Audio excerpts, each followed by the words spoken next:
शिव कौन? शिव है हमारी श्वास।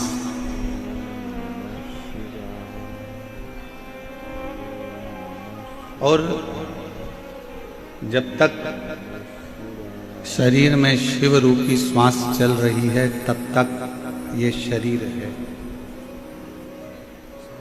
और जिस दिन शरीर में शिव रूपी श्वास चलना बंद हो जाएगी तो ये शरीर नहीं रहेगा, ये शव बन जाएगा।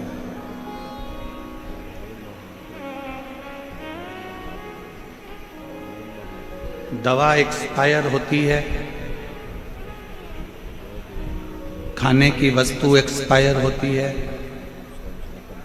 उस पर एक्सपायर डेट लिखी होती है। क्यों लिखी होती है? एक्सपायर डेट लिखने का कारण क्या होता है?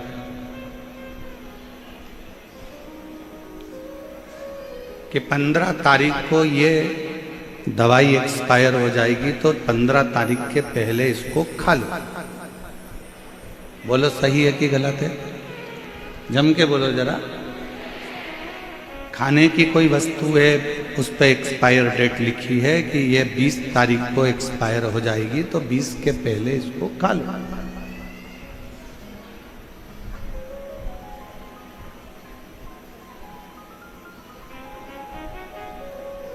अब दवाई पर तो एक्सपायर डेट लिखी है कि इसको इतनी तारीख के पहले पहले खा लेना। खाने के सामान पर, आटे की बोरी पर, दाल की बोरी पर, चावल की बोरी पर, कुरकुरे पर, वेपर्स पर, सब पर, बिस्कुट पर, सब पर एक्सपायर डेट लिखी हुई है कि इसको इससे पहले खा ले।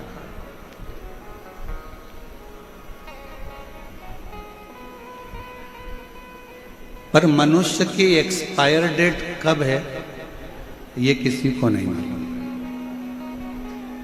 दवाई एक्सपायर हो उससे पहले खा लो, दाल एक्सपायर हो उससे पहले पका लो, और आप एक्सपायर हो उससे पहले शंकर का नाम गा लो। इससे बढ़कर कोई फिर मौका मिलेगा नहीं मिलेगा।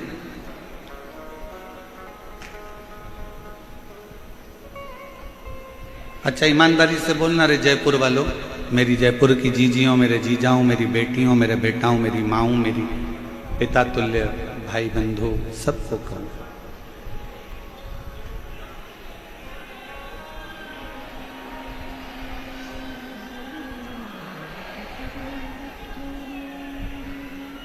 ये मौका क्या बार बार मिल सकता है?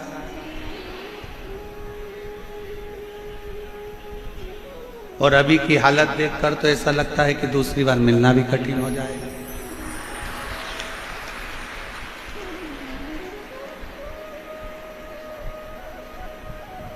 जितने लोग पंडाल के अंदर हैं, चारों पांचों पंडाल जितने भरे पड़े हुए हैं, इससे दुगने लोग। हम तो सोचे थे कि कल तुम चले गए होगे, पर क्या पता था कि तुम यही रह गए।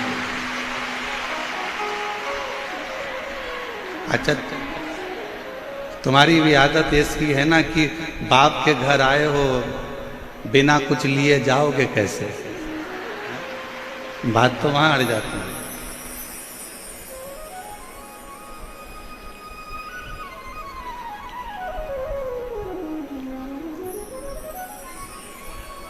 तुम्हें पता था कि कथा चालू हो जाएगी? हैं? पक्के जादूगर हो तुम लोग। पर एक बात है, मेरे गोविंद देव भगवान की ये जो पवित्र धरा है जयपुर, ये बड़ी कमाल की धरा है। ना जाने इसमें कौन सा जादू है कि वो अपने आप बंसी की तान पर कुछ ना कुछ करा ही है।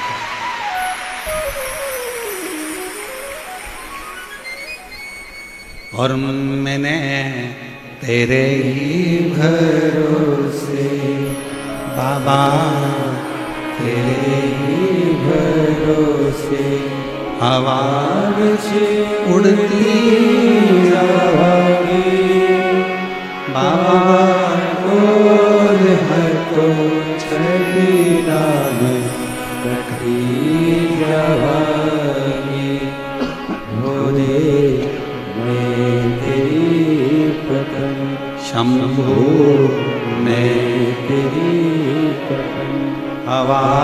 से उड़ती जावानी हमारोर हतो छठी नावे कटी जावानी। एक विश्वास,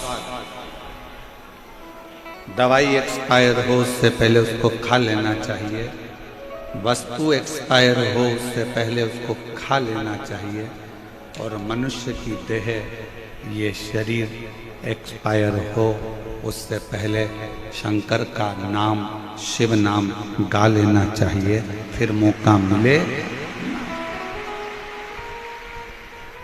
मिलेगा कि नहीं मिलेगा इसका कोई भरोसा नहीं।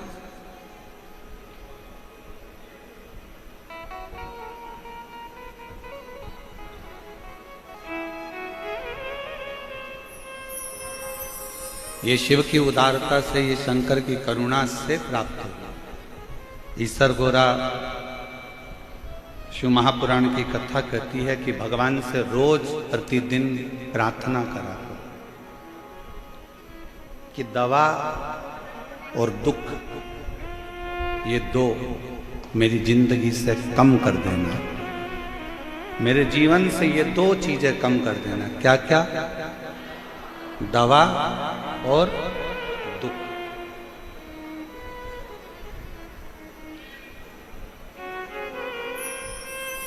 और ये कोई कम नहीं कर सकता तेरे से।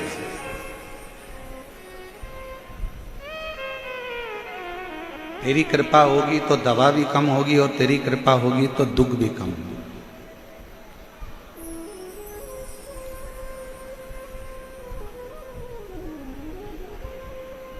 एक डॉक्टर के पास गए और उसने दवाइयां दी, ढेर सारी दे दी, ये वाली भी लेना, ये वाली भी लेना, ये वाली भी लेना।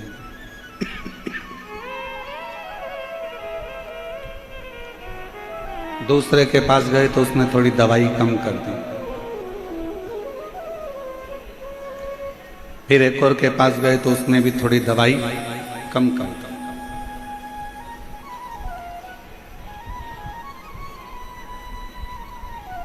कोई अच्छा डॉक्टर मिल गया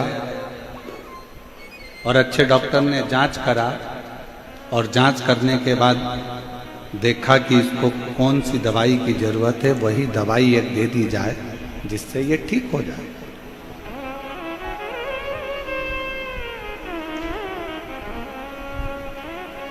हमारे बीच में महंत श्री बाल मुकुंद दास जी महाराज विधायक महोदय यहाँ पधारे हैं। एक बार जोरदार ताली बजाकर आपका अथक प्रयास, आज द्वितीय दिवस की जो कथा चल रही है उसमें आपका बहुत बड़ा अथक प्रयास रहा है। एक बार जोरदार ताली।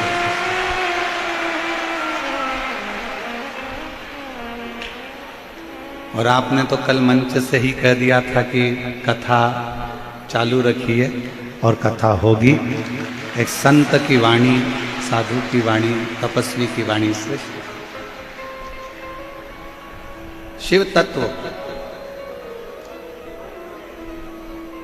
एक डॉक्टर के पास गए तो वहां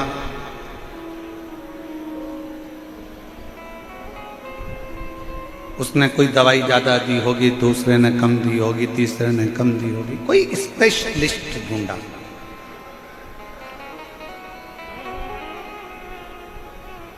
जिसने दवाई की मात्रा और कम कर दी, और एक गोली से काम चल गया और बस वही गोली लेते रहना, आराम बना रहेगा, ये डॉक्टर ने कह दिया।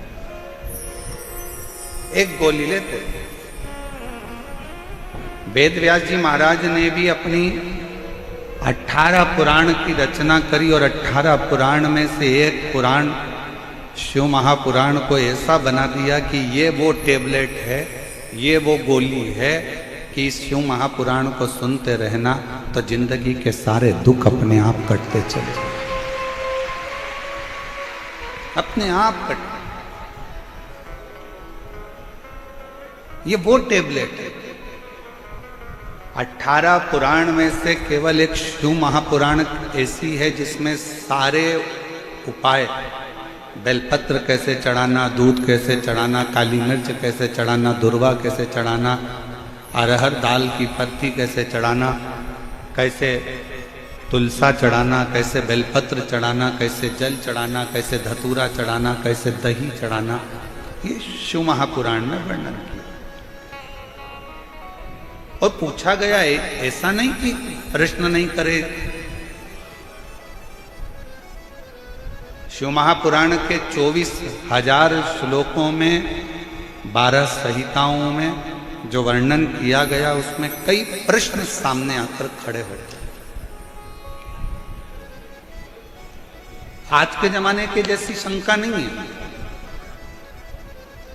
पूर्व की शंका।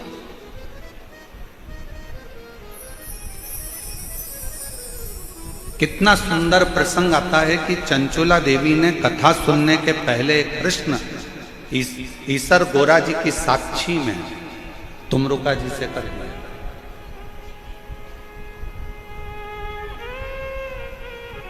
और ईसर गोरा जी की साक्षी में चंचुला देवी ने प्रश्न किया था कि एक संसार की जन्म लेने वाली एक नारी,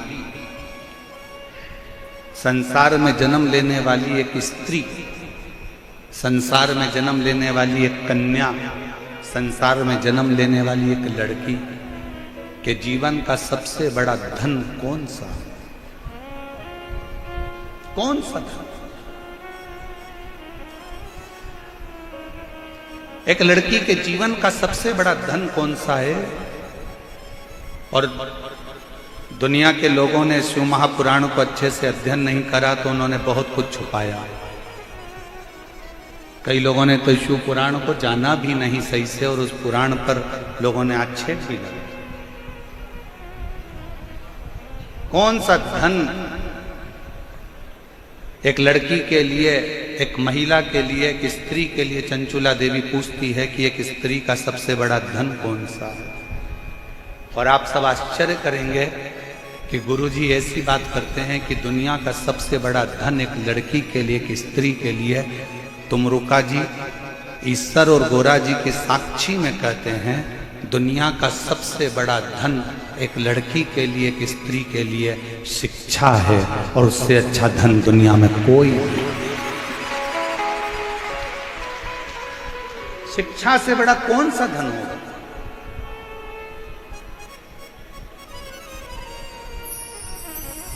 आज जयपुर की धरा पर हम कहकर जाएंगे,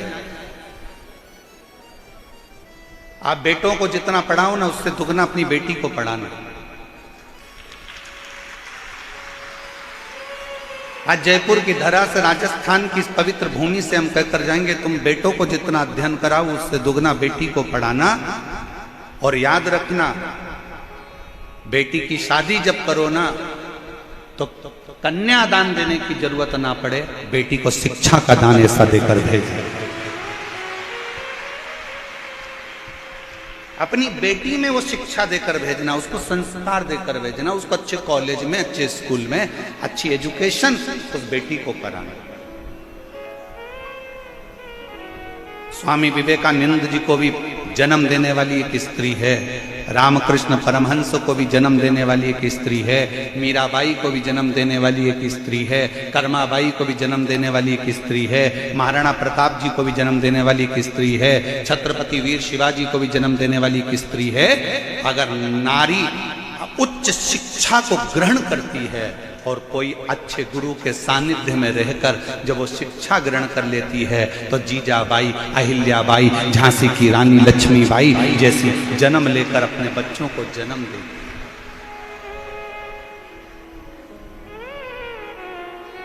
मत दो कन्यादान, तुम कुछ भी कन्यादान में तुम्हारा मन पड़े, फ्रिज मत देना, कूलर मत देना, एसी मत देना, डनलप का गद्दा मत देना, सोफा सेट मत देना, पलंग मत देना, तुम बेटी की कन्यादान में कुछ मत देना। पर बेटी से निवेदन है कि आप अपनी बेटी को इतना पढ़ाओ, इतना अध्ययन कराओ, इतनी विद्या अध्ययन कराओ कि उसको, उसकी शिक्षा ही उसका कन्यादान, उसकी शिक्षा उसका कन्यादान।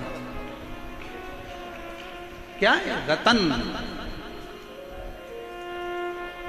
ईसर गोरा जी की साक्षी में जरा विचार करिएगा, कितना सुंदर प्रसंग आया है। आपको मालूम है, कन्याकुमारी गए हो कभी? कौन कौन गया? हाथ उठाओ जरा। गए हो? कन्याकुमारी में कन्याकुमारी माता का मंदिर है कि नहीं? जम के बोलो जरा, है ना?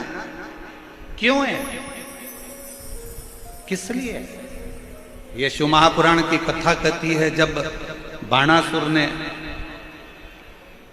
पार्वती जी के भाई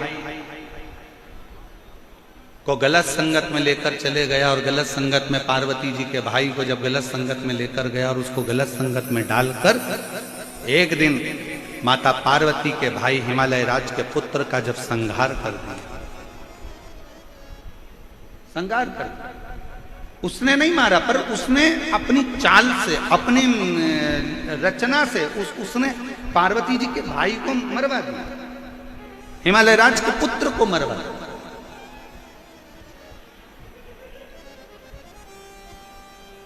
पार्वती जी तो बहुत छोटी थी, बहुत छोटी। पार्वती जी ने 6 वर्ष की अवस्था में अपनी माता मैनावती से पूछा, मां, मेरा भाई मारा गया। मां, पिता हिमालय राज, मैं जाकर स्वयं बदला लूंगी। हिमालय राज ने कहा, बदला लेने के लिए केवल पराक्रम की या बहुत वीरता की जरूरत भी नहीं होती, बदला लेने के लिए थोड़ी बुद्धि की भी जरूरत होती। अभी कई लोग सोशल मीडिया पर डाल रहे हैं कि 10 दिन निकल गए, 8 दिन निकल गए, बदला लेना था, पाकिस्तान से बदला लेना था, बदला लेना था। लिया जाएगा, जल्दीबाजी में नहीं। एक युद्ध बम और गोले से लड़ा जाता है और एक युद्ध बुद्धि से लड़ा जाता है।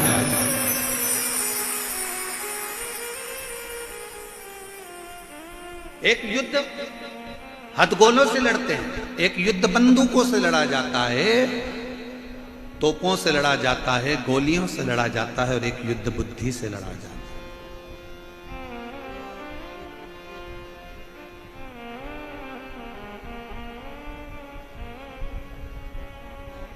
बुद्धि से।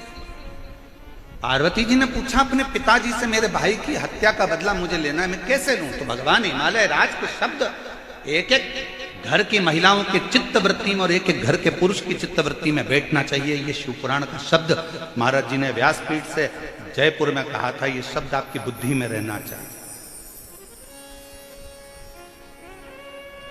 मैं अपने भाई की मृत्यु का बदला कैसे लूं? पिताजी से पूछा गया मां मैनावती से। पिताजी ने कहा, तलवार उठाकर जाओगी और मार दोगी, इससे बदला नहीं होगा। तुमने आक्रमण कर दिया, इससे बदला नहीं होगा। थोड़ा बुद्धि से भी बदला लिया जाता, शांति से भी बदला लिया। थोड़ी धीर धरो, मन घबराओ नहीं, प्रभु मिलेंगे कभी ना कभी। क्यों चिंता करती हो? काय के लिए सोचना? क्यों विचार करना? आएगा, थोड़ा इंतजार करो। हिमालय राज ने माता पार्वती जी को, स्वयं ने मां जगत जननी जगदम्बा माता पार्वती जी को अपने नाना के घर भेज दिया।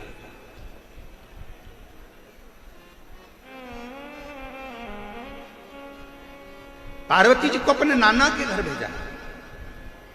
कौन है पार्वती जी के नाना? मैनावती के पिताजी कौन है? पितृलोक में रहने वाले पितर, क्योंकि पितरों की 3 लड़कियां थी, मैना, धन्या और कला। विद्येश्वर संहिता शिव महापुराण में वर्णन किया गया। पितरों की 3 कन्या, मैना, धन्या, कला बैठी हुई थी। उठी, सनकादि ऋषि तप कर रहे थे और वहीं से निकल कर चली गई। उनका जो लहंगा था उसमें रतन जड़े हुए थे। वो रतन जड़ने के कारण सनत कुमारों की जंघा पर चोट लगी, और जंघा पर जब चोट लगी तो वो जंघा छिला गई। सनत कुमार को क्रोध आ गया और उन्होंने क्रोध में आकर कह दिया कि तुम पितरों की 3 बेटियां हो, पितृलोक में रहती हो, और पितरों के धाम में रहने के बाद भी, जहां इतनी शिक्षा है, जहां इतना अध्ययन है, और वहां रहने के बाद भी तुम मेरा अपमान कर दी। मैं तुम्हें श्राप देता हूं कि तुम मृत्यु लोक में जन्म लोगी, तीनों की तीनों। तीनों मृत्यु लोक में जन्म। तो तीनों ने क्षमा मांगी, हमको क्षमा कर दो, हमारा कल्याण कैसे होगा? तो कहा तुम तीनों पृथ्वी पर तो जन्म लोगी, पर तुम तीनों की गोद में 3 देवियां खेलेंगी। मैना की गोद में पार्वती जी खेली, धन्या सुनैना बनी जिनकी गोद में सीता जी खेली, कला कीर्ति बनी जिनकी गोद में राधा जी खेली। ये 3 कन्या 3 देवियों की गोद में खेली। और कथा के दूसरे दिन आपको कहा था कि बच्चों का सबसे बड़ा शिक्षा का केंद्र अगर कहीं पर है तो घर के बुजुर्गों के पास में है। दादा दादी अपने पोता पोती को सिखा देते हैं अगरबत्ती पकड़ना, दादा दादी अपने बच्चों को सिखा देते हैं पोता पोती को आरती करना। भले दादा दादी कुछ नहीं दें अपने पोता पोती को, पर मेरा निवेदन है जितने बाहर रहते हो, जितने पुणे मुंबई में रहते हो, जितने दूर दूर देश में रहते हो, उनसे निवेदन है साल में कम से कम एक बार अपने को अपने गाँव जरूर आना चाहिए और अपने दादा दादी के पास अपने पोता पोती को जरूर रखना चाहिए। शिक्षा का केंद्र बिंदु है घर के बुजुर्ग, नाना नानी, दादा दादी। बच्चों को साल में एक बार नाना नानी के घर पे भी जरूर लेकर जाओ, बच्चों को एक बार दादा दादी के पास जरूर लेकर जाओ। वो बैठेंगे, दादा दादी कुछ नहीं देंगे तो उनको सिखाएंगे। दादी पलंग पर सो जाएगी और बच्चे से कहेगी पोते से, छोटा सा पोता है 3 साल का 4 साल का, और इतने से पोते से दादी कहेगी चल मेरे पांव दबा,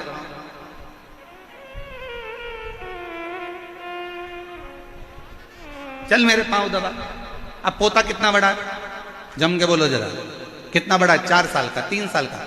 इतने में तो माँ को गुस्सा आ जाता है, मम्मी तुम्हें शर्म आना चाहिए, इतना सा लड़का मेरा और तुम पांव दबा रही हो। अरे मम्मी को तो खुश होना चाहिए कि आज दादा दादी अपने बच्चे को संस्कार दे रहे हैं कि बुजुर्ग अवस्था जब तुम्हारे माँ बाप की आए तो उनके पांव दबाना मत भूलो। और आज की बहुओं का मुंह फूल जाता है, आज की बहुओं का मुंह में ना जाने क्या हो गया कि उनका मूड ऑफ हो जाता है। मम्मी तुमने मेरे बच्चे से पानी मंगवा लिया, मम्मी घर में क्या नौकर नहीं थे, मेरा बच्चा नहीं ला।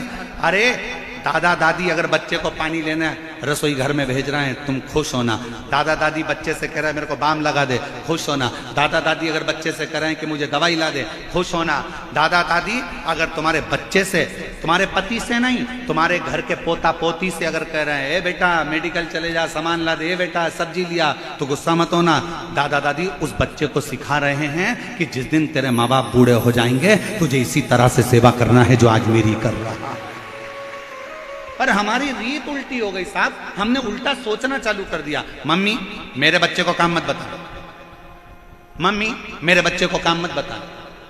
वो जेठानी का बच्चा उसको बताओ, देवरानी का बच्चा उसको बताओ, मुझे मेरे बच्चे को मत बता। मेरे बच्चे से पाँव दबा। छोटे से बच्चे को दादा दादी नाना नानी काम बताएं, तुम प्रसन्न होना, वो समझाएं प्रसन्न होना, क्योंकि नाना नानी और दादा दादी आपके बच्चे को कुछ नहीं देंगे तो अच्छा संस्कार जरूर देकर जाएंगे और वो आपको श्रेष्ठ बनाकर। बुरा मत मानिए। और यहां अगर कोई जीजियों को मेरी बात का बुरा लग रहा हो तो मैं क्षमा चाहूंगा इस बात के लिए। अगर हमारी वाणी से अगर आपको ठेस पहुंच रही हो ना तो क्षमा चाहूंगा, पर निवेदन है दादा दादी के पास, नाना नानी के पास बच्चों को लेकर जाए, लेकर जाए जरूर। उनको जो शिक्षा मिलेगी वो दुनिया में कहीं नहीं मिलेगी।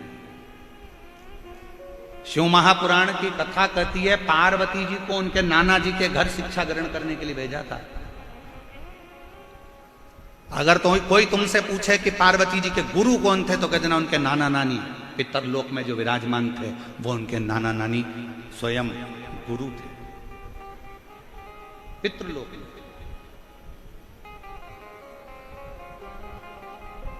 4 वर्ष की पार्वती जी को भेज दिया नाना नानी के घर में।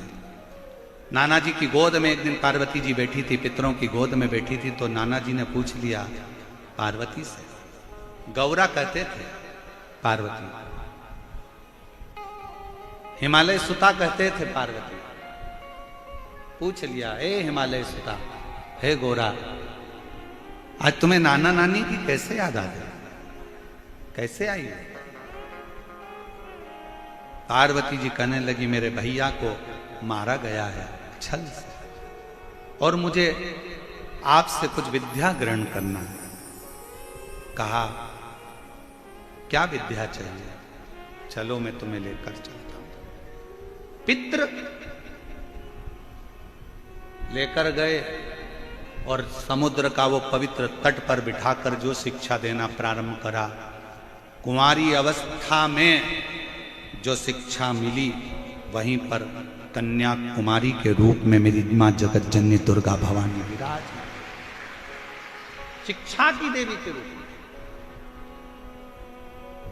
बल मिला। आखिरी में भाई का बदला तलवार से नहीं लिया गया, आखिरी में तलवार से बदला नहीं लिया गया, केवल वाणी से बदला ले लिया गया। वाणी से।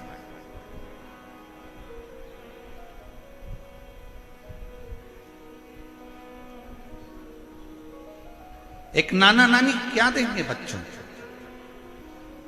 एक बेटी का बाप अपनी लड़की के कन्यादान में अगर कुछ देना तो हमारा निवेदन है कि वस्तु से ज्यादा ध्यान रखना अपनी बेटी के कन्यादान में। ओ मेरी जीजियों, जयपुर की मेरी माताओं, जयपुर की मेरी जीजियों, मेरे जीजाओं, मेरी बेटियों, बेटाओं, मेरी माताओं, मेरा निवेदन है अपनी बेटी के कन्यादान में कुछ देना, कहीं मत देना, ये आपकी मर्जी है। पर आज व्यासपीठ से ये सीख कर जाना कि मैं अपनी बेटी को अच्छे स्कूल में पढ़ाऊंगी, अच्छे कॉलेज में पढ़ाऊंगी, उसको अच्छी शिक्षा दिलाऊंगी, उसकी अच्छी एजुकेशन हो। चंचुला देवी ने पूछा कि मेरा परम धन, एक स्त्री का परम धन कौन सा? का शिक्षा, संस्कार, श्रेष्ठ संस्कार। और शिक्षा की मूलता ही यह कहती है कि जहां विवाद हो रहा हो वहां से दूर हटते चले जाओ। शिक्षा की मूलता कहती है जहां बखाड़ा खड़ा हो, जहां विवाद हो रहा हो वहां से दूर हटकर भगवत भजन में अपने चित्त को लगा। इसलिए अभी आपको कथा में कहा, भगवान से अगर मांगना तो दो चीजें भगवान से मांगना कि मेरी दवा और मेरा दुख, ये दोनों कम करते चले जाना। दोनों कम। दवा भी मेरी कम करिए और मेरा दुख भी कम करिए। ये दवा खाते खाते बहुत समय हो गया, मेरा दुख और मेरी दवा दोनों कम हो। उसी तरह वेद व्यास जी महाराज ने 18 पुराण की रचना करते समय शिव महापुराण को वो दवा का रूप दिया, वो दवाई बता दी शिव पुराण में।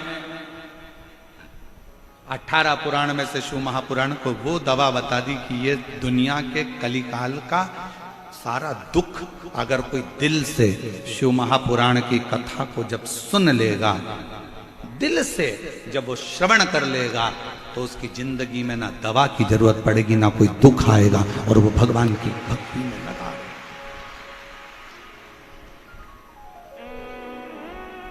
जरूरत।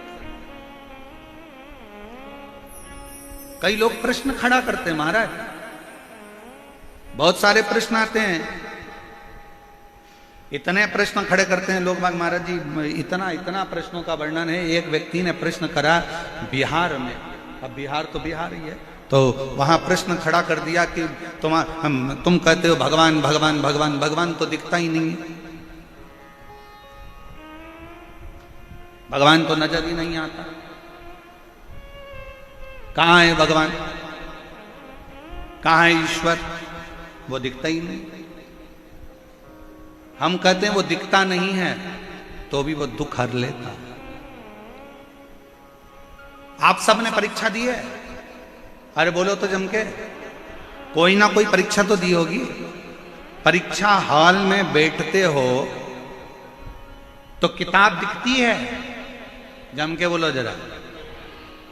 विज्ञान, गणित, अंग्रेजी, हिंदी, जिसका भी तुम एग्जाम देने के लिए बैठे हो, देखकर लिखने देते हैं, जम के बोलो जरा। नहीं। सामने किताब होती है? नहीं। 20 क्वेश्चन होता है? नहीं। सामने कोई बुक होती है? नहीं। क्या करना पड़ता है? बिन देखे लिखना पड़ता है। जब बिन देखे लिखोगे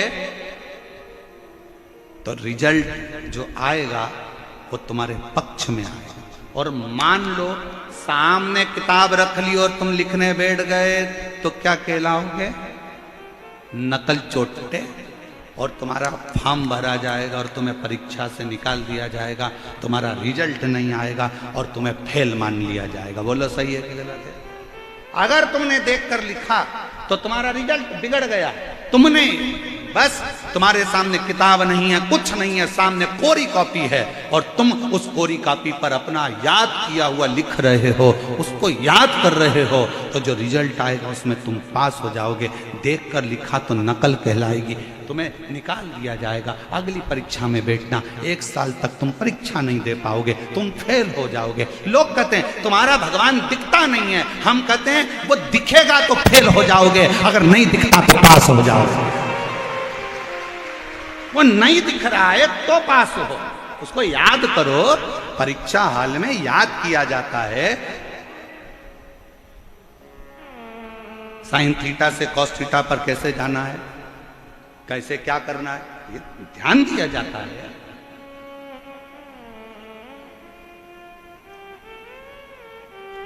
किस तरह से अध्ययन करना है ये उसके स्मरण में लिया जाता है। उसको उसके सामने बुक नहीं होती, उसको याद करो। याद कर कर फिर लिखोगे कॉपी में तो रिजल्ट भी अच्छा आएगा। और तुम उसको याद तो करो, वो सामने हो तो कहां कहां।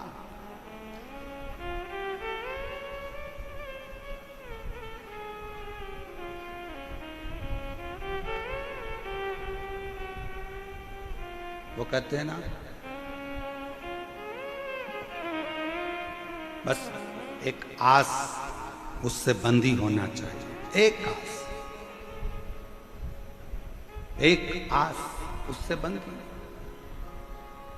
वो तुझसे मिलने के लिए तेरी कसम, एक आस तुझसे मिलने के लिए तेरी कसम, एक मुलाकात जरूरी है। सही बताएं ना तो कल आप लोगों की दशा इसी गाने पर फिट थी। बिल्कुल यही गाना तुम्हारे ऊपर फिट हो रहा था।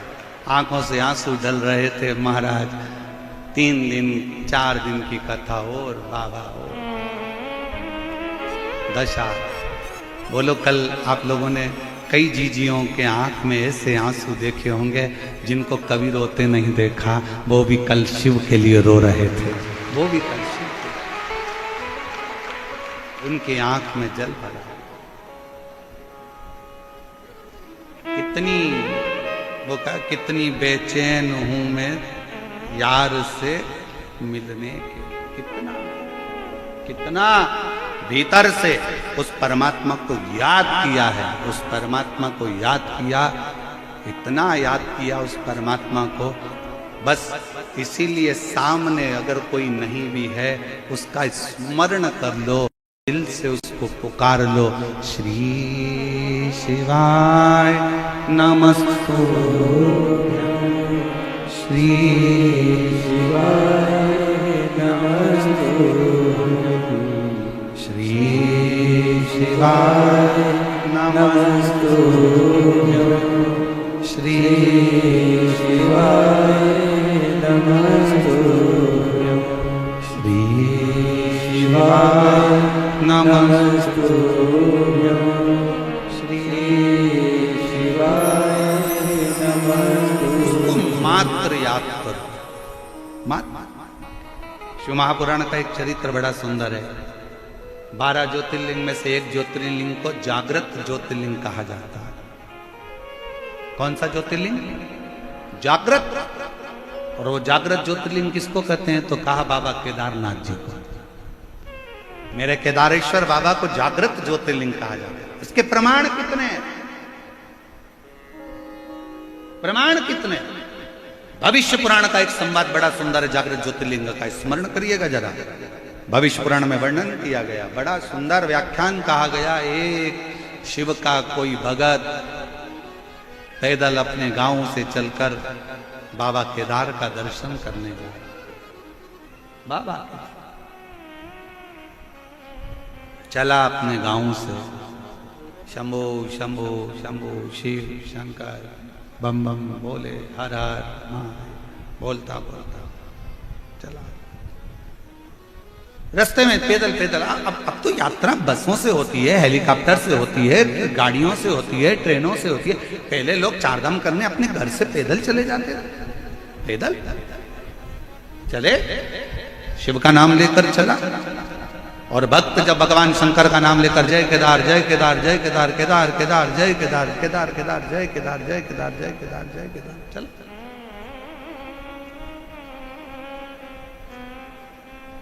भविष्य पुराण का संवाद कहता है जब वो रास्ते में चलता चलता थक गया, बीमार पड़ गया, शरीर बेकार सा हो गया, बेकार सा।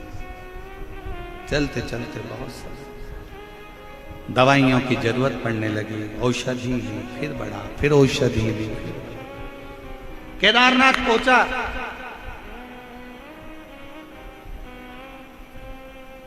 नीचे वाले कह रहे हैं जल्दी जाओ, आज केदारनाथ जी का कपाट बंद होने वाला, जल्दी जाओ।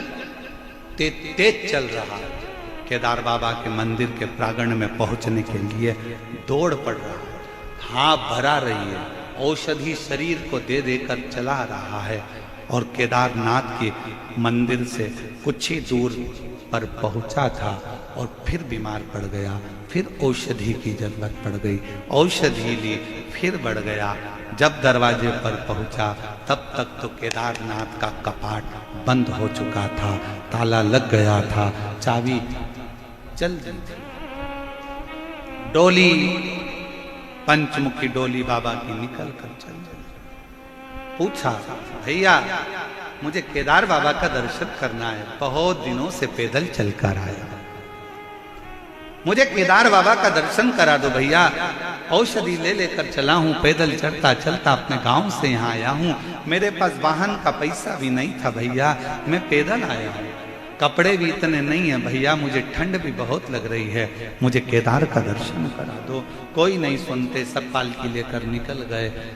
सब आर्मी के मैनों ने, लोगों ने, पुलिस कर्मियों ने, सब ने कहा कि अब ये जगह खाली कर दो। केदारनाथ पूरा खाली, पूरा खाली था। चल दिया भैया, अब ये पट कब खुलेंगे? 6 महीने लगेंगे, 6 महीने के बाद ये पट खोलेगा। 6 महीने। चलता चलता थोड़ी दूर पर एक घाटी के पास में बैठकर रोने लगा, हे मेरे केदारनाथ बाबा विश्वनाथ भोलेनाथ, अब कैसे आऊंगा? शरीर इतना अनुकूल नहीं है कि मैं अगला दर्शन तेरा कर पाऊंगा, अब तो मैं मर जाऊंगा, अब शरीर में कुछ दम नहीं है, मैं तो तेरा दर्शन करने। उतरते उतरते शाम होने लगी, आंखों से नीर बह रहा था। एक केदारनाथ का कंकर उठाकर उसने हाथ में रखकर रोते हुए उसी का आंसू से अभिषेक कर। शाम के समय मेरा भोलेनाथ एक संत का रूप रखकर, मेरे शंकर एक संत का, एक शिव का रूप रखकर, और शंकर भगवान शिव संत का रूप रखकर आकर बोले, बाबा क्या बात है, क्यों रो रहे हो? केदारनाथ जी का दर्शन करने आया था, मेरा केदार तो पट बंद हो गया, 6 महीने बाद खुलेगा, मैं बीच में बीमार बहुत पड़ गया तो चढ़ने में नहीं आ पाया, पट बंद हो गया, 6 महीने लगेंगे, अब तो बंद हो गया। भगवान कहते हैं चिंता मत करो, तुम एक काम करो, दवाई ले लो, औषधि ले लो, भोजन करो, मेरे आश्रम में आराम से सो, ये मेरा आश्रम है बाजू में, चलो। हाथ पकड़ा भोलेनाथ जी ने और ले गए आश्रम में बिठा दिया, चल बैठ, भरपेट भोजन कर, भरपेट भोजन कराया, औषधि खिलाई, चलो सो जाओ, मैं तुम्हें कल दर्शन कराऊंगा, ये मेरा वचन है कि कल तुझे दर्शन होंगे, मेरा वचन। कपाट खुलेंगे, हाँ कपाट खुल के दर्शन करूंगा, ताला खुलेगा, हाँ ताला खोल के दर्शन कराऊंगा, चल सो। वो शंकर का भक्त, केदारेश्वर का भक्त सो गया भोजन कर कर। शिव जी ने पार्वती जी को कहा, इसको पंखा दे, पंखा, कामल ओढ़ा, कामल ओढ़ा। शंकर भगवान ने दूसरे दिन फिर आवाज लगाई, ए चल मैं तुझे दर्शन कराता। जो लेकर गए, कपाट खुला था, मंदिर के अंदर ले जाकर बाबा ने खड़ा कर दिया। दर्शन केदारेश्वर, केदारेश्वर की आंखों से जल बहने लगा। पंडित जी तो बोल रहे थे कि 6 महीने बाद कपाट खुलेगा, तुमने तो मुझे दूसरे दिन ही दर्शन करा दिया। शंकर भगवान तो कुछ नहीं बोले। एक साध्वी के रूप में एक सन्यासन कहती है, जिस दिन तू सोया था और जिस दिन तू उठा है, सोने के 6 महीने की नींद मेरे भोलेनाथ ने तुझे एक दिन में दे दी है। 6 महीने की निंद्रा तुझे एक रात्रि की निंद्रा लग रही है, और 6 महीने की निंद्रा पूर्ण कर कर तू विश्वनाथ मेरे केदारेश्वर बाबा का दर्शन कर रहा है। अगर विश्वास पक्का है, दुनिया में एक बात अपने अंदर उतार कर रखना, अगर तुम्हारी भक्ति और विश्वास अगर दृढ़ है तो तुम्हें मेरे शंकर के मंदिर ढूंढने के लिए नहीं जाना पड़ेगा। शंकर तुम्हें ढूंढते ढूंढते तुम्हारे दरवाजे पर आए, शिवाय। और मेरे भोले तेरा सहारा है, मेरे भोले तेरा सहारा है, मेरी नैया का तू किनारा है, मेरी नैया का तू किनारा है। मेरे बाबा तुझे पुकारा है, मेरे बाबा तुझे पुकारा है, मेरी नैया का तो किनारा है। आप उसको बजते रहो, श्री शिवाय नमस्तुभ्यम बैठकर जपते रहो, तुम उसको पुकारते रहो, तुम उसके दरवाजे तक जाते रहो, तुम उसकी चौखट का स्मरण करते रहो। तुम्हारे घर के नजदीक में जो शंकर का मंदिर हो, सब दूर जाना छोड़ जाए, पर अपने घर के पास के शंकर के मंदिर जाना मत छोड़ना, वहां जाते रहो, जाते रहो, उसका फल मिलेगा। एक पत्र अच्छा है,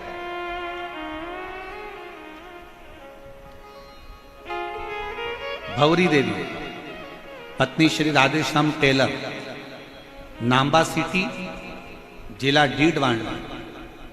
मेरा मोबाइल नंबर ये है, कहीं बैठी हो हाथ हिला सकती हैं, और अगर बैठी हो तो बेलपत्र लेने के लिए आ सकती हैं। भौरी देवी पत्नी श्री राधेश्याम टेलर, नाम्बा सिटी, जिला डीडवाना। मेरा मोबाइल नंबर ये है। मैं व्यासपीठ पर विराजमान भगवान शिव को नमन करते हुए प्रणाम करती हूँ। पंडाल में बैठकर शिव महापुराण की कथा सुनने का क्या फल है, शिव जी के मंदिर में झाड़ू और पोछा लगाने का क्या फल है, शंकर को 1 लोटा जल चढ़ाने का क्या फल है, बताना चाहता हूं। मेरा बेटा मुकेश कई सालों से सरकारी नौकरी के लिए प्रयास कर रहा था, संयोगवश सफलता हाथ नहीं लगी तो वह हताश हो गया। हताश होकर बोला, मम्मी अब मैं एग्जाम नहीं दूंगा। मैंने अपने बेटे से कहा कि वो टीवी पर महाराज आता है प्रदीप मिश्रा, वो अपनी कथा में कहता है कि संघर्ष का जीवन है, इसमें हारना नहीं है, परिश्रम पूर्ण करो, शिक्षा पूरी करो, खूब मेहनत करो, 4 गुना पढ़ाई करो, आखिरी में शिव जी के मंदिर में 1 लोटा जल चढ़ाते रहो, झाड़ू लगाते रहो, पोछा लगाते रहो। मेरे बेटे ने 2023 में एम्स हॉस्पिटल की नियुक्ति के लिए फिर परीक्षा दी, और एम्स हॉस्पिटल की नियुक्ति के लिए परीक्षा दी। परीक्षा में बैठने से पूर्व उसने बाबा पर भरोसा करना प्रारंभ करा। आप कहते हो गुरुजी, शिव जी की कथा कुछ ना कुछ देती जरूर है। मेरे बेटे ने भी मन में सोच लिया कि अब ये सीहोर वाला महाराज कहता है कि शंकर देगा जरूर। टीवी के सामने कथा सुनता, बाबा पर भरोसा करता, मंदिर जाकर झाड़ू पोछा करता, पशुपतिनाथ का व्रत करा।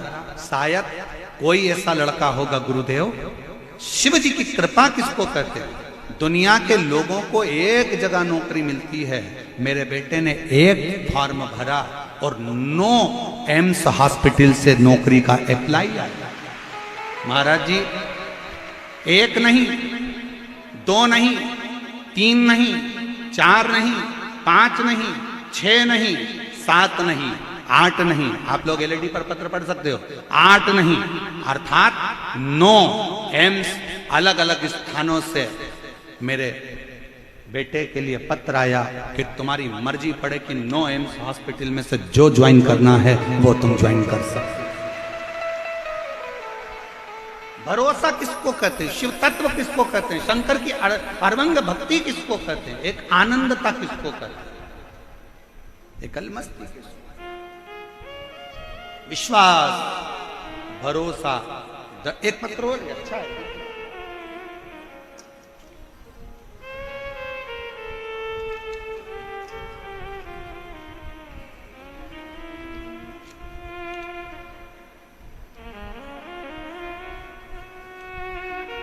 मेरा नाम कविता कंवर, पत्नी फूलदीप सिंह कंवर।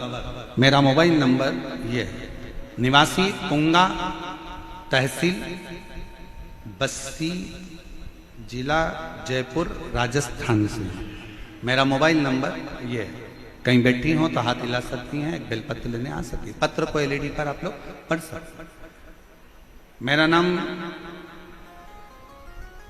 कविता कंवर, पति का नाम फूलदीप सिंह कंवर। मेरा मोबाइल नंबर ये है, तुंगा, तहसील बस्ती, जिला जयपुर, राजस्थान की रहने वाली हूँ। गुरुदेव, मेरे चेस्ट में गठान हो गई थी। डॉक्टर को दिखाया तो डॉक्टर ने उस गठान की जांच के अनुकूल बताया कि ये अच्छी नहीं है, इसका ऑपरेशन करा लीजिए और उसके बाद में फिर दवाइयों के अनुसार आप चलते रहिए। ये गठान तुम्हारे चेस्ट में ठीक नहीं।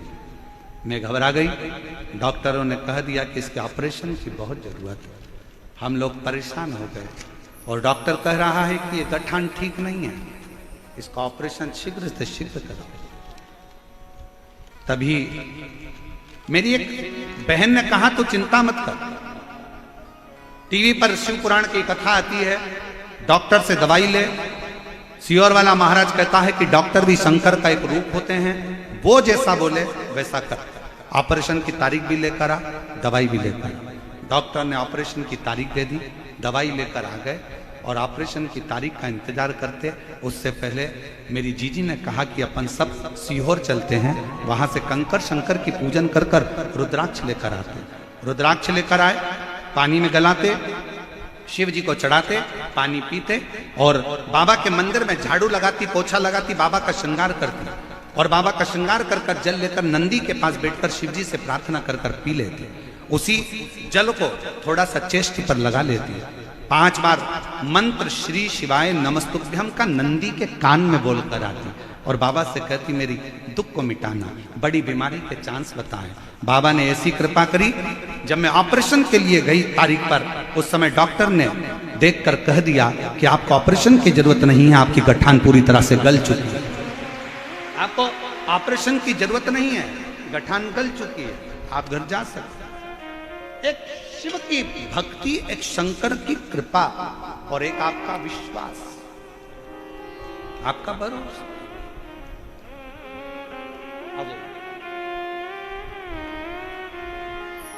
और शंभो शरण पड़े मांगो घड़ी। हमारे बीच में माननीय गोपाल शर्मा जी विधायक महोदय जयपुर क्षेत्र से, एक बार जोरदार ताली बजाकर उनका स्वागत।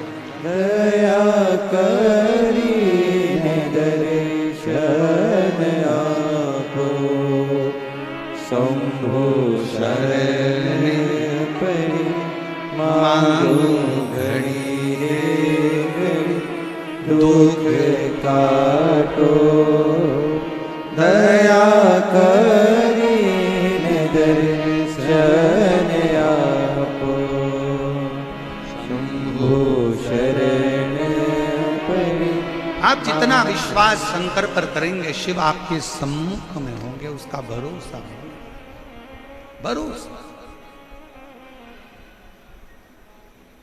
कितना भरोसा भविष्य पुराण कहती है, कितना भरोसा होगा उस शिव भक्त का जिसके लिए स्वयं शंकर भगवान अपना मंदिर छोड़कर बाहर आकर, अपने मंदिर से बाहर निकलकर और स्वयं कहते हैं कि तू आराम कर, विश्राम कर, भोजन कर, सो, कल मैं तुझे दर्शन कराऊंगा। और मेरे शंकर भगवान ने उसकी ऐसी नींद लगाई कि 6 महीने की एक रात्रि कर।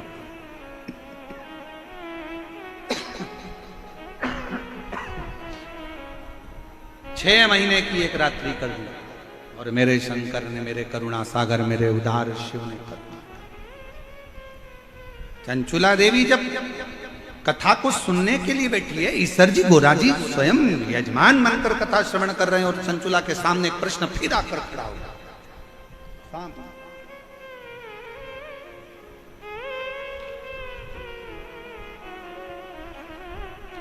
कहा,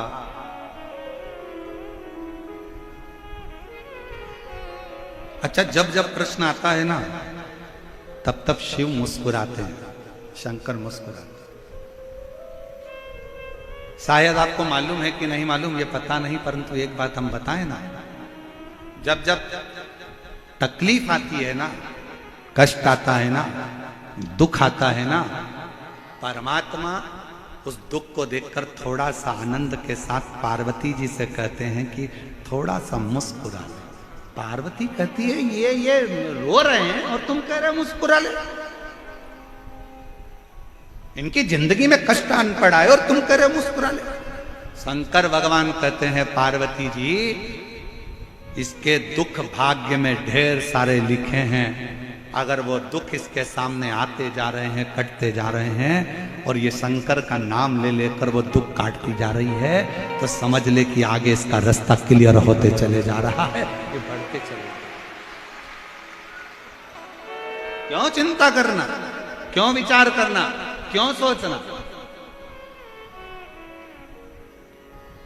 करना। दुख आए थोड़ा सा, घबराना नहीं है। कितना सुंदर कहा है, जब नया रास्ता आता है, नया मोड़ आता है, नया मोड़ आया तो तुम नए रास्ते पर आओगे, फिर नया मोड़ आया, फिर नए रास्ते पर आओगे, फिर मोड़ आया, फिर नए रास्ते पर आओगे। और जितने मोड़ आएंगे नया रास्ता मिलते जाएगा और एक दिन वो मोड़ रास्ता आपको अपनी मंजिल तक छोड़ आएगा। चलते जाओ, रुकना नहीं है, बढ़ते जाओ, ठहरना नहीं है, आगे चलते जाना है, रुकना नहीं है, बढ़ते चलो, चलते चलो, बढ़ते चलो। और कृपा की ना हो जो आदत तुम्हारी, तो सुनी ही रे आदत तुम्हारी, गरीबों के दिल में जगह तुम न पाते, तो किस दिल में होगी इबादत तुम्हारी। जरा विचार करिएगा, कौन भजता, कौन स्मरण करता, कौन भजता? आपकी कृपा है, आपकी दया है, आपकी करुणा है, आपकी वात्सल्यता है, आपका स्नेह है और आपकी वात्सल्यता, इसलिए ये सब कुछ हो रहा है। और सही कहे ना मेरी जीजियों, ओ मेरी जयपुर की जीजियों, मेरी बेटियों, मेरे बेटाओं, मेरी माओ, मेरे भाई, सत्य कहे ना, ये आपकी वात्सल्यता है, ये आपका प्रेम है शंकर के प्रति। इसलिए ये शिव महापुराण की कथा इसे दिव्य और भव्यता में चल। और बहुत ध्यान देना महाराज, बचपन और पचपन ये दो अवस्था ऐसी होती है, इसको सावधानी से जीना है। कौन कौन सा? जम के बोलो, जम के बोलिए जरा। बचपन और पचपन। बचपन में कोई भी बात दिल में मत रखो और उम्र 55 की हो जाए तो कोई भी बात दिमाग में मत रखो, तो आप जिंदगी मस्त जी सकते। 55 की अवस्था में जरा सी बात बहू ने ये बोला था और दिमाग में रख ली, बेटे ने ये बोला दिमाग में रख लिया, ननन ने ये बोला दिमाग में रख लिया, मामा जी बोले दिमाग में रख लिया, फूफा जी बोले दिमाग में रख लिया। 55 की अवस्था में जितना तुम दिमाग में भरते जाओगे तो अच्छे से जिंदगी नहीं जी पाओगे। यहां से सुना, यहां से निकाल। ये कानों में कुंडल काहे के लिए पहनते हैं? अरे जम के तो बोलो, कानों में कुंडल काहे के लिए पहनते हैं? और जैसे जैसे उम्र बढ़ती जाती है कुंडलों का जो छिद्र है वो बढ़ता चले जाता है। काहे के लिए पहनते हैं? पहनने का कारण केवल इतना है, फालतू की बातें आए तो इस कुंडल के छेद में से निकल कर बाहर चली जाए, अच्छी बातें आए तो हमारे कानों में प्रवेश करती चली जाए, तो हमारे जीवन का आनंद प्राप्त। बचपन और 55 दोनों अवस्था समझने की है।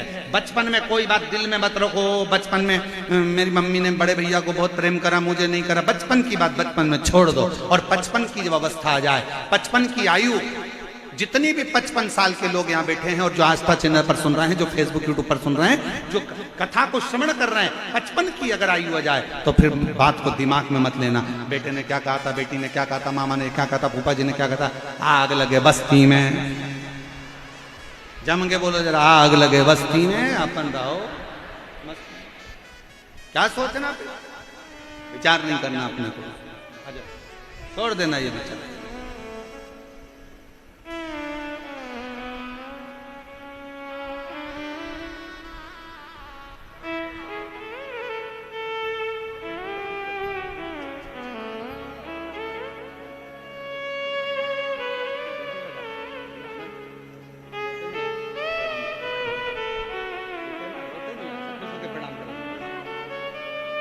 ठीक है ना, गांठ हो गई थी चेस्ट में और बाबा की कृपा से पूर्ण तरह से साफ हुई। ये शिव की कृपा है। एक बार जोरदार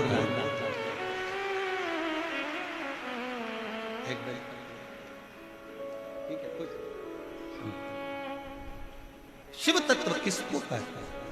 समूह किसको कहते हैं?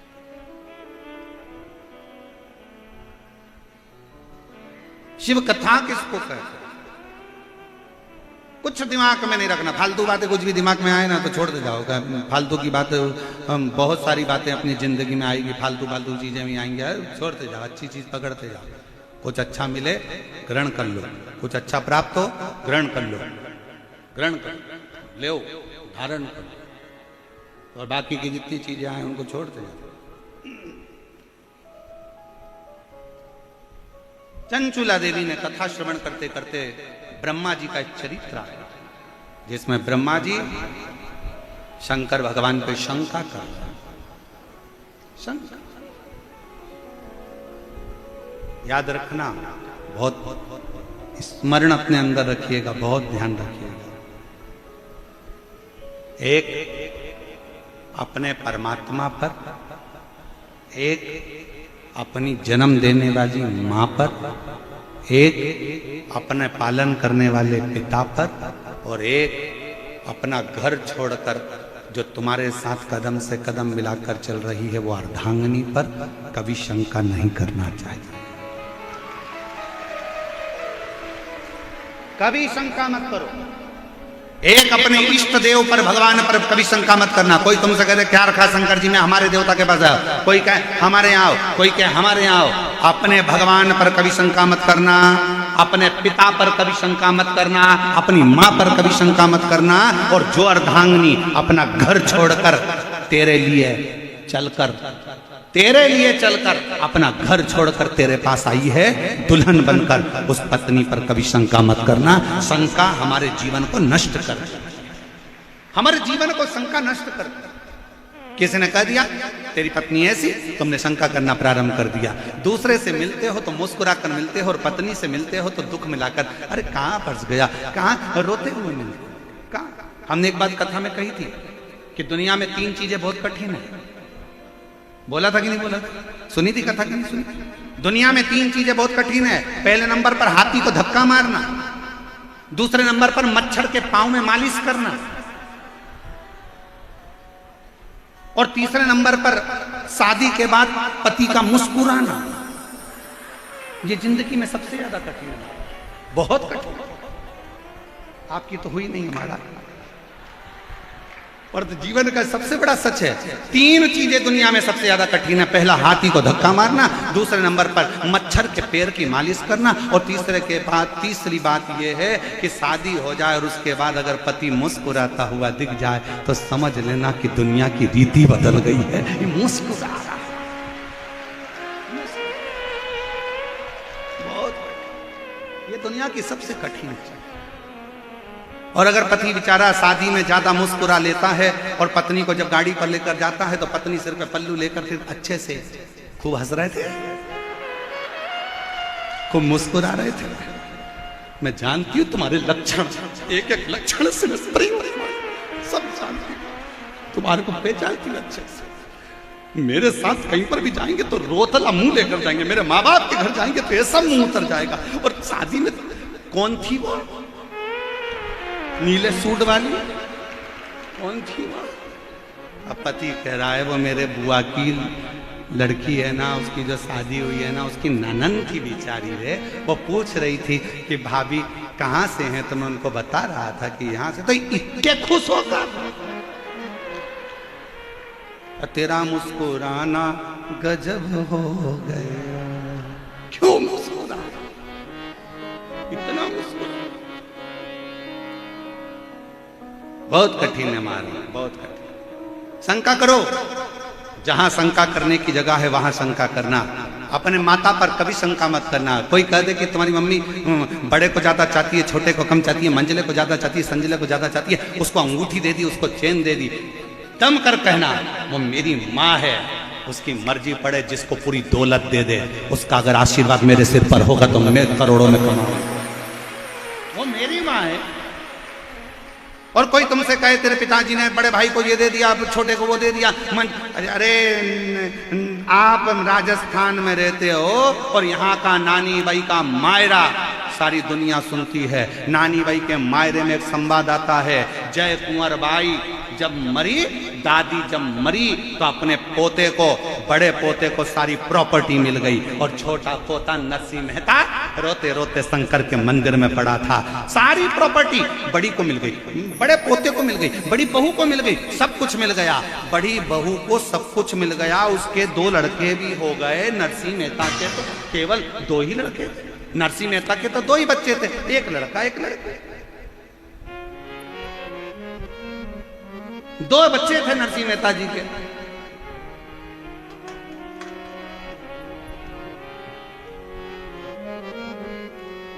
और बड़ी भाभी के यहाँ तो 2 लड़के हो गए, तो नरसिंह मेहता जी के यहाँ लड़की हो गई। कई लोग कहते हैं अरे लड़की किसी पैसे वाले के यहाँ हो जाती, गरीब बड़े के यहाँ लड़की होगी, बेचारा कन्यादान कैसे करेगा? अरे तुम्हारे कहने से क्या होता है कि लड़की पैसे वाले के यहाँ हो जाती? कन्यादान का मौका भगवान उसी को देता है जिसने जिंदगी में बहुत सारे यज्ञ अनुष्ठान करे।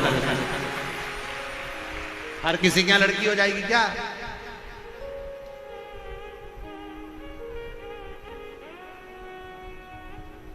मौका देता है परमात्मा, हर किसी क्या हो जाएगा। किस्मत वाले हो, किस्मत। जिन जिन के घर में बेटी ने जन्म लिया है ना, आज घर पे जाके राइनॉन से नजर उतार कर पीछे फेंक देना।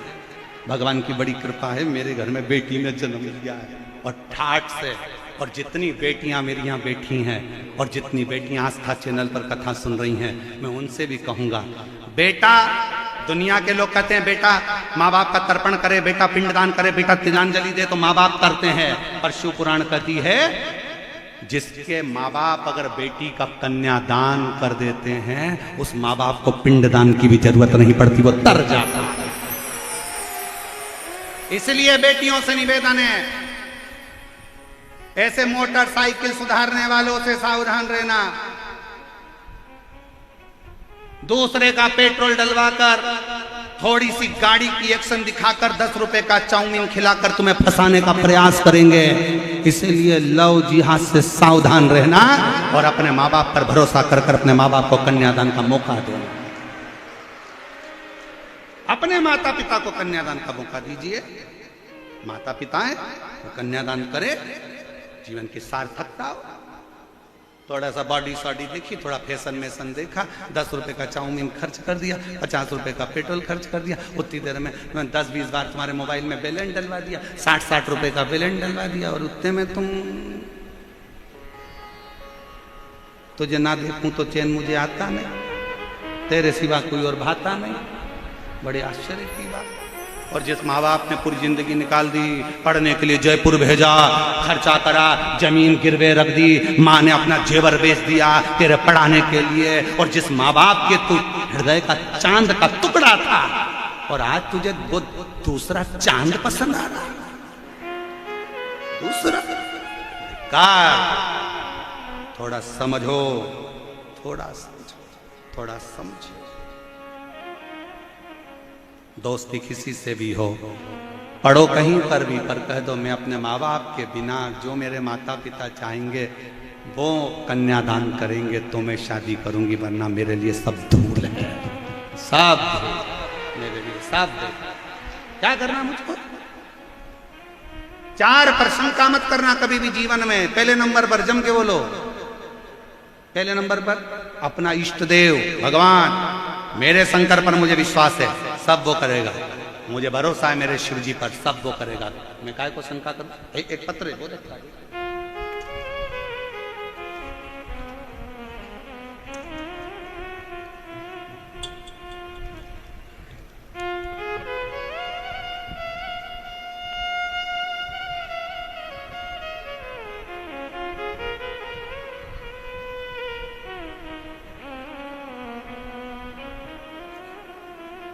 ममता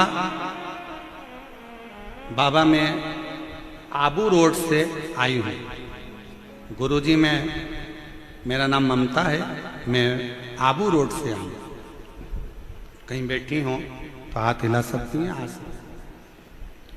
मासिक धर्म आता था, बहुत पीड़ा होती थी।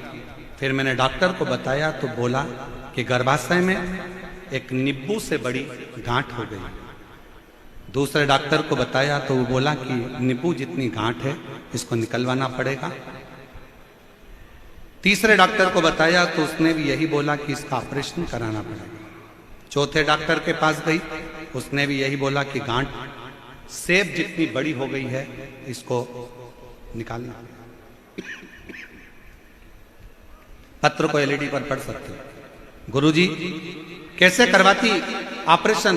कोई करने वाला घर में नहीं था, घर में नहीं था। आपका कथा आस्था चैनल पर लगाया तो आपकी कथा आ रही।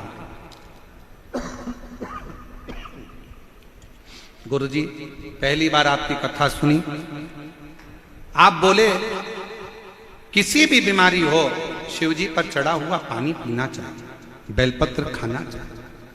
बाबा 1 लोटा जल ने तो कमाल कर दिया गुरुदेव। मैंने पीना चालू करा और बिलपत्ती को खाना चालू करा। कथा सुनती, आसन लगाकर बैठ जाती टीवी के सामने। मैं आपसे कभी मिली नहीं, मैंने आपको कभी देखा नहीं। बाबा से बस विनती करती टीवी के सामने, बाबा मेरा गर्भाशय में गांठ है, सेब की आकृति की। बाबा समय आया, हम दूसरी बार डॉक्टरों से जांच कराने के लिए गए तो डॉक्टर भी आश्चर्य में पड़ा था कि ये गांठ पूरी तरह से ठीक हो चुकी थी और गांठ गल चुकी थी। ऑपरेशन की जरूरत नहीं, ऑपरेशन की जरूरत नहीं। एक शिव शंका कहां करना है ये सोचने वाली बात है। आप अगर शंकर का गुणगान कर रहे हो, शिव की भक्ति कर रहे हो, शिव का अनुमोदन कर रहे हो, शिव का आनंद रचना कर रहे हो, शिव को भज रहे हो,